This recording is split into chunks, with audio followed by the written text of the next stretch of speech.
뉴스 정면 승부. 청취자 여러분 안녕하십니까. 시사평론가 이종훈입니다. 오늘 곽수정 박사의 개인적인 사정으로 제가 대신 인사를 드립니다. 9월 4일 월요일 뉴스 정면 승부 시작합니다.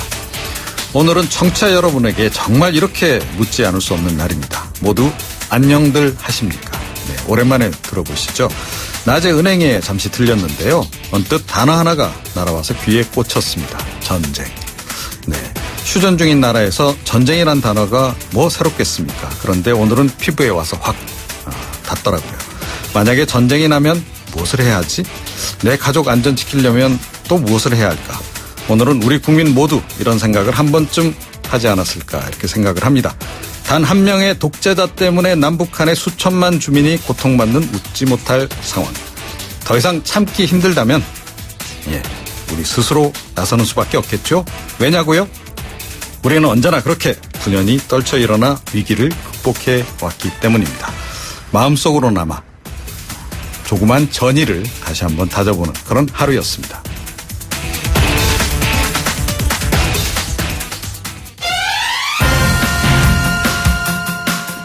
뉴스 정면 승부 오늘 저희가 준비한 순서 알려드립니다. 1부에서는 정의당 김종대 의원 연결합니다.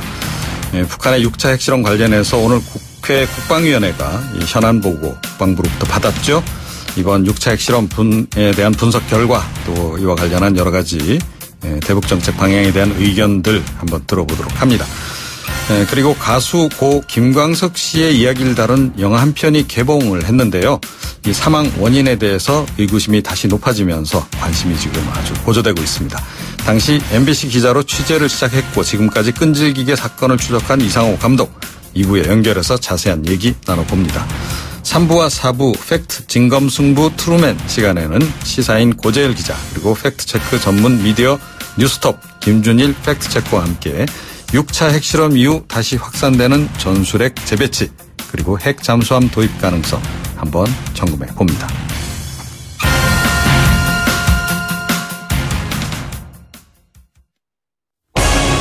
뉴스 정면 승부 YTN 뉴스 FM.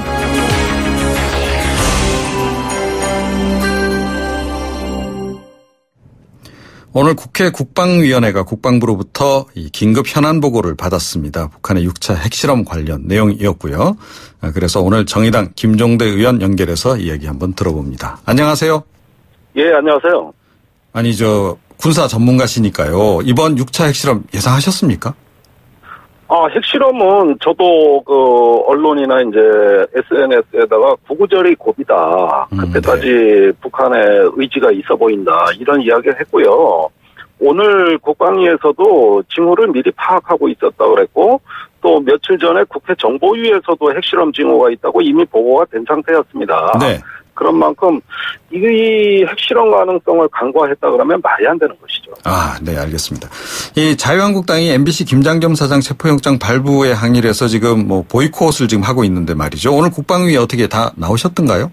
예, 저는 평소와 다름없이 나왔습니다. 네. 이게 사실은 보이콧 상황이 지금 이어지고 있는데 안보는 사실은 보수 쪽에서 주전공이라고 얘기하는데 계속 이래도 되는 건가 모르겠습니다. 아니, 전에도 국회가 이와 같이 파행을 겪을 때 당시에 새누리당이죠. 국방위와 정보위는 정상적으로 하고 나머지만 보이콧하겠다. 이런 전례가 있어요. 네. 그리고 또 안보 문제를 피해간다는 건 아마 자기 당의 정체성이 있기 때문에 피해갈 수 없었을 겁니다. 아마 앞으로도 계속 출석할 것으로 봅니다. 네. 그나마 좀 다행인데요. 네. 오늘 송영무 장관이 참석해서 6차 핵실험 규모랄지 북한의 동향 어떻게 설명을 하시던가요? 예, 일단 핵실험 전후 상황이 상세히 보고가 됐고요.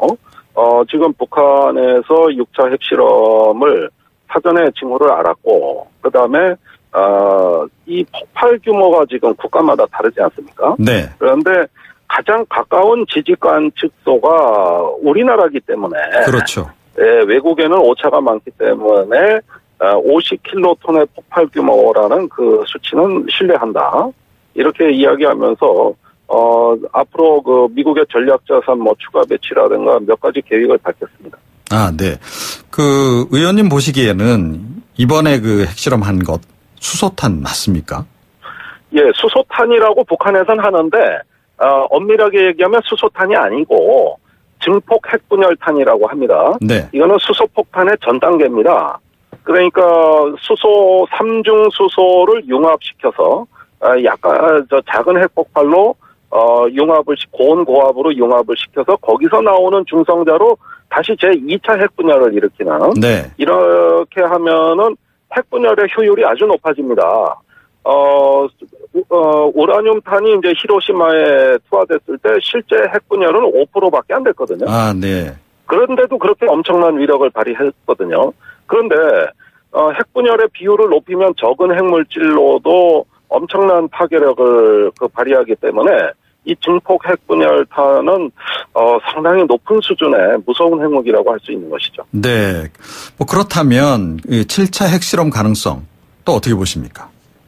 예, 일단 핵실험의 한 주기가 완성이 됐다고 봅니다.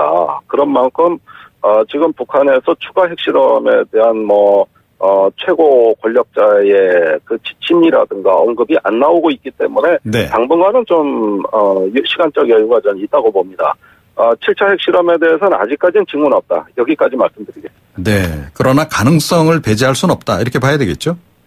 예, 이제 소형화, 경량화된 핵탄두에 거의 근접한 상황이고, 이후에 아마 정치적 필요에 의해서, 뭔가 주변 관계를 살펴보고 하겠다는 건데, 또 두고 보겠다. 이런 이야기가 나올 것 같습니다. 네. 사실은 이제 이번 그 6차 핵실험으로 해서 북한이 보여줄 수 있는 건 다 보여준 거 아니냐라고 하는 이제 일각의 분석도 지금 없잖아 있는데 말이죠.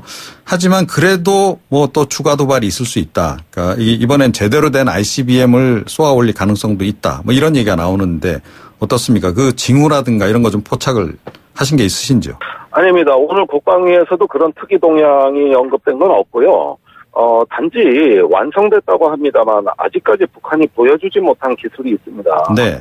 그게 바로 대기권 재진입 기술입니다. 아, 그렇죠. 지금까지 북한이 모든 미사일의 능력은 다 보여줬는데 유독 탄두가 대기권에 재진입해서 고열과 마찰을 이기고 표적에 명중하는 이 기술만큼은 아직 보여주질 못했어요. 네.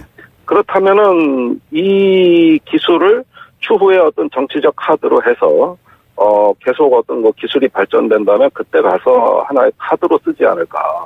그런 면에서 저는 국방부도 마찬가지겠습니다만은 핵미사일이 완성된 건 결코 아니다. 마지막 활용 점정은 남았다. 이렇게 생각합니다. 네.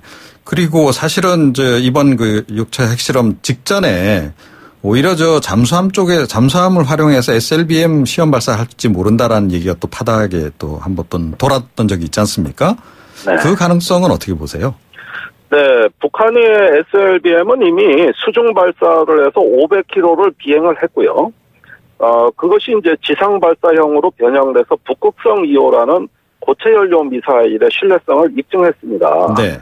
그런 만큼 잠수함 발사 미사일의 신뢰성은 입증이 됐다. 이게 제 생각인데 그것도 한 가지 문제가 있습니다.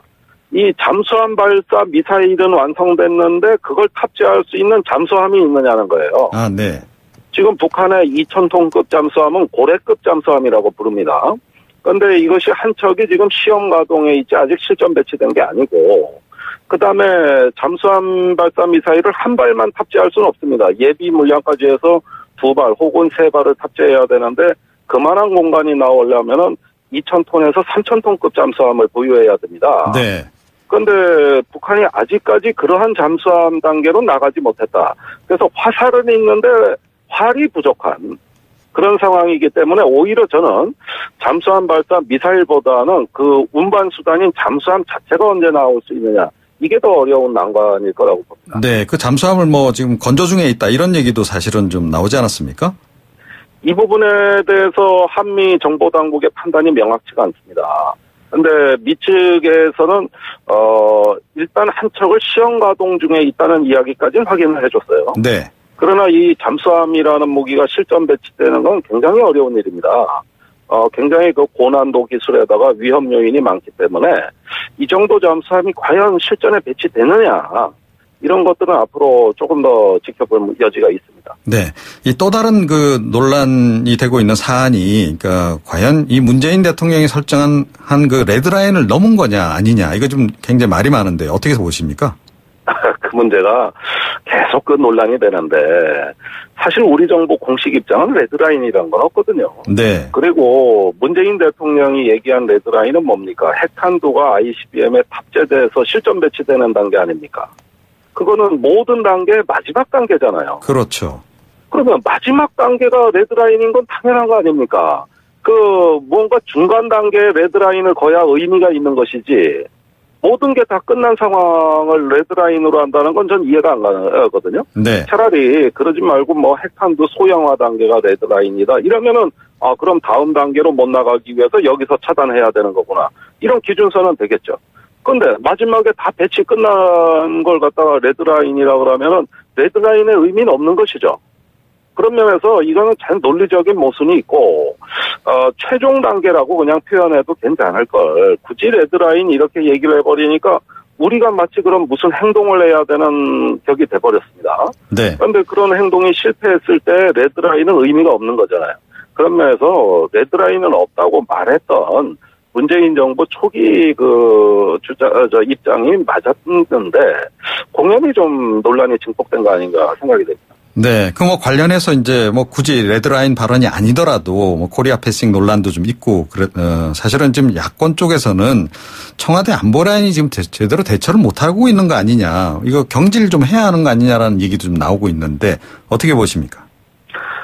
그 이야기는 보수 진보 양쪽에서 나오는 이야기예요. 네. 우선 보수 야당 같은 경우는 뭔가 좀 전략이 명확치가 않고, 또 저번에 스커드 미사일을 장사정포라고 이야기한 데서 나타나듯이 좀 판단력이 잘못되어 있는 거 아니냐.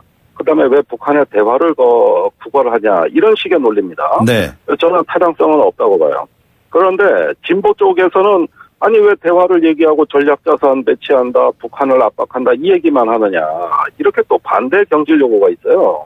그래서 일단 지금 청와대 안보실이 너무 외교관 출신 위주로 편중돼 있는 건 사실이고, 그다음에 군 출신이 있다 하더라도 대학 교수로 했던 정책형 장교 위주로 돼 있지, 작전에 정통한 지식이 전문성이 충분한 출신들이냐에 대해서는 저도 의문이 있어요. 네. 그런 면에서 한번 외교 안보 라인을 정비하는 거는 괜찮다는 생각이 듭니다. 그러니까 그래야 다음 단계로 나갈 수 있으니까요. 국방 전문가 일부를 조금 기용하는 것은 필요하다, 이렇게 보시는 거네요?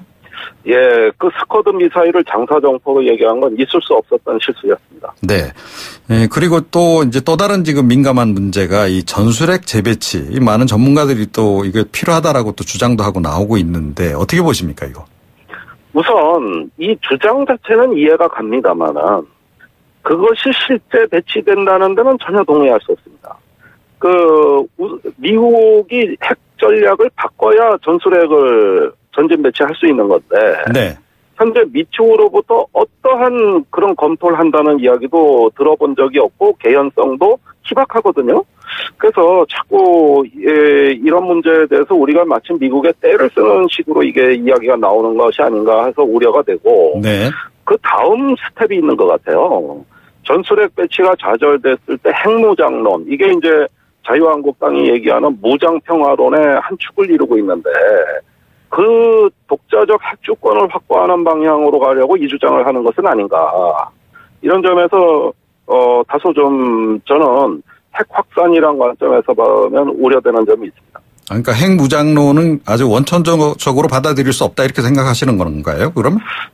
만약에 그 핵무장론이 현실화된다면은 이제 동아시아 정세가 완전히 바뀝니다. 일본, 대만으로 핵 확산이 이어질 것이고. 네. 그렇게 되면 동북아에서 세력 균형이 완전히 깨지고 각자 도생하는 만인 대 만인의 투쟁 시대가 열리거든요. 그거는 이제 중동 정세하고 비슷해진다는 얘기인데, 이건 미국은 사활을 걸고 막으려고 할 거예요. 그러니까 그런 일은 없을 것이다. 예, 없습니다. 확실히 말씀하실 수 있는 겁니까, 그 부분은? 아니, 저는 그런 일은 결코 일어나서는 안 된다고 생각하고, 또 미국에 의존하는 나라로서 그 정도 정책의 선택권은 우리가 갖고 있지 않다. 따라서 가능성도 없다고 봐요.